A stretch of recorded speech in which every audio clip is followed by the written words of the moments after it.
뇌의 주요 에너지원은 포도당이 아니라 케톤체입니다.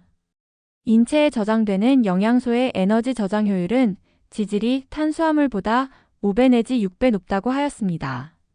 즉, 끊임없이 움직이고 활동해야 하는 인체에서 동일한 에너지를 저장하더라도 탄수화물로는 5 내지 6kg이 필요한데 비의 지질은 단지 1kg만 저장해도 되는 것입니다.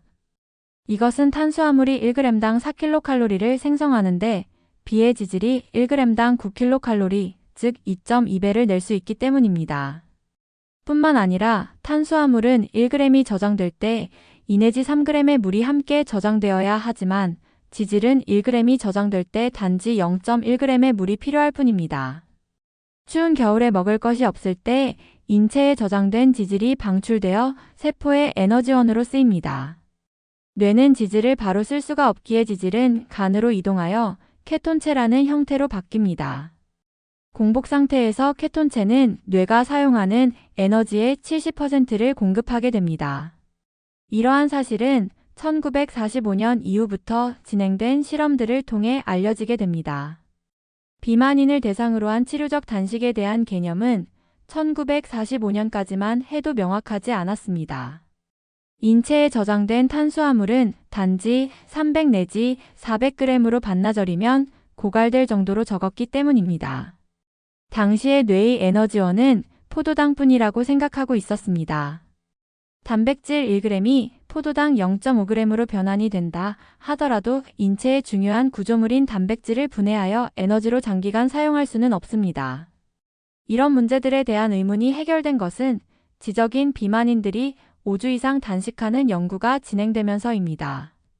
단식 기간에 소변으로 배출되는 질소의 양은 하루에 4 내지 5g으로 감소하였습니다. 그리고 뇌와 연결된 경정맥의 혈액을 확인하였을 때 뇌에서 사용되는 에너지의 3분의 2는 케톤체, 즉 베타하이드록시부틸산과 아세토아세테이트인 것이 밝혀졌습니다. 뇌는 인체 무게의 2%이지만 에너지의 20%를 사용합니다. 따라서 뇌가 포도당이 아니라 케톤체를 에너지로 이용한다면 포도당을 만들기 위해 근육단백질의 분해량을 줄일 수 있게 됩니다. 단백질 1g은 포도당 0.5g을 만들 수 있습니다. 70kg 몸무게를 가진 남성이 단백질로 기초칼로리인 1000 내지 1300kcal를 포도당 중 절반만 공급한다고 해도 매일 250g 내지 325g의 단백질이 분해되어야 합니다. 단백질만으로 인체에 필요한 에너지를 공급하는 것은 불가능한 것입니다. 단식 연구를 통해 일반 성인의 경우 2개월 정도 단식을 해도 생존할 수 있다는 결과가 나왔습니다. 물론 비만인 사람은 2개월 이상 단식이 가능합니다. 연구자들은 이렇게 표현하였습니다. 만약 베타하이드록시부틸산과 아세토아세테이트가 뇌에 에너지를 제공하지 못했다면 우리 호모사피엔스는 여기 있을 수 없었을 것이다. 처음 단식을 시작하게 되면 인체의 지방산 대사 중 5분의 2는 간에서 케톤체를 생성하기 위해 쓰입니다. 이는 지방산으로 하루 100 내지 150g입니다. 2일 내지 3일이 되면 간에 저장된 글리코겐이 분해되어 공급되는 포도당의 양은 거의 0이 됩니다. 몇 주간 단식을 하면 간에서 생성하는 포도당의 양은 매일 80g이 됩니다. 포도당 80g이 만들어지는 출처는 케톤체에서 10g, 젖산과 피루부산에서 35 내지 40g, 글리세롤에서 20g, 단백질에서 15 내지 20g입니다. 단식 상황에서 만들어지는 포도당의 5분의 2는 신장이 담당합니다. 나머지 5분의 3의 포도당은 간에서 만들어집니다. 케톤체가 인체에 매우 안전하고 효율적인 에너지원이라는 사실은 신생아가 사용하는 에너지원을 통해서도 드러납니다. 케톤체는 신생아의 대사에서 필수적입니다.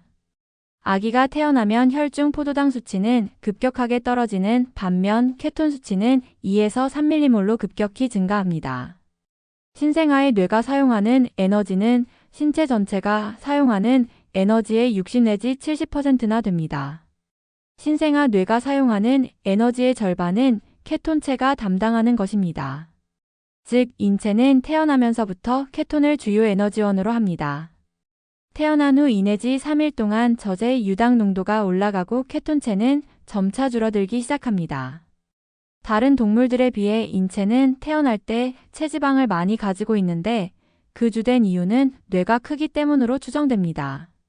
즉, 저장된 지방은 간으로 이동하여 케톤체를 만들어 커다란 뇌가 필요한 에너지를 공급할 수 있게 됩니다. 인간의 뇌는 크고 많은 에너지와 산소를 필요로 하기에 저산소증이나 허혈증, 즉 혈액 공급이 부족할 때 손상을 쉽게 받게 됩니다.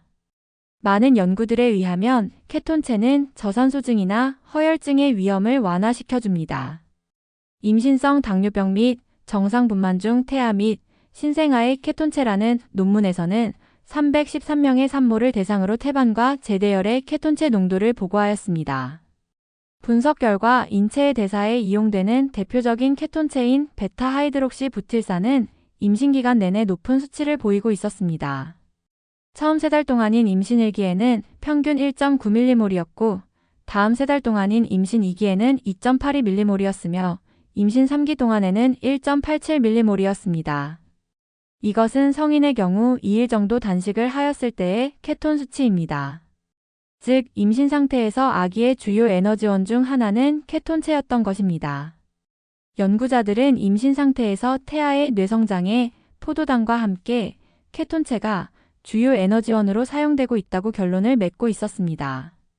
이 논문에서 살펴볼 수 있듯이 케톤체는 인체의 발생 단계에서부터 중요한 에너지원으로 사용하고 있는데 이것은 케톤체가 매우 안전하며 효율적인 에너지원이라는 것을 알 수 있게 합니다. 탄수화물이 90%가 넘어가는 쌀, 밀, 옥수수, 시리얼, 라면, 떡, 빵, 과자의 섭취를 줄이세요. 대신 섬유소와 필수지방산이 풍부한 콩, 견과류, 종실류의 섭취 비율을 높이세요. 호두, 피칸, 아몬드, 잣, 들깨, 검정깨 등은 양질의 단백질과 지질을 공급해줍니다. 그리고 수분이 90% 이상인 채소와 과일, 해조류를 자유롭게 활용하세요. 많은 연구들은 케톤식이 당뇨, 비만, 치매, 자폐, 우울증, 전뇌증, 피부질환, 암, 각종 염증의 개선에 효과적이라고 보고합니다. 오늘 영상이 좋으셨다면 구독과 좋아요 부탁드립니다. 여러분의 관심이 더욱 좋은 영상을 제작하는 데 큰 힘이 됩니다. 대단히 감사합니다.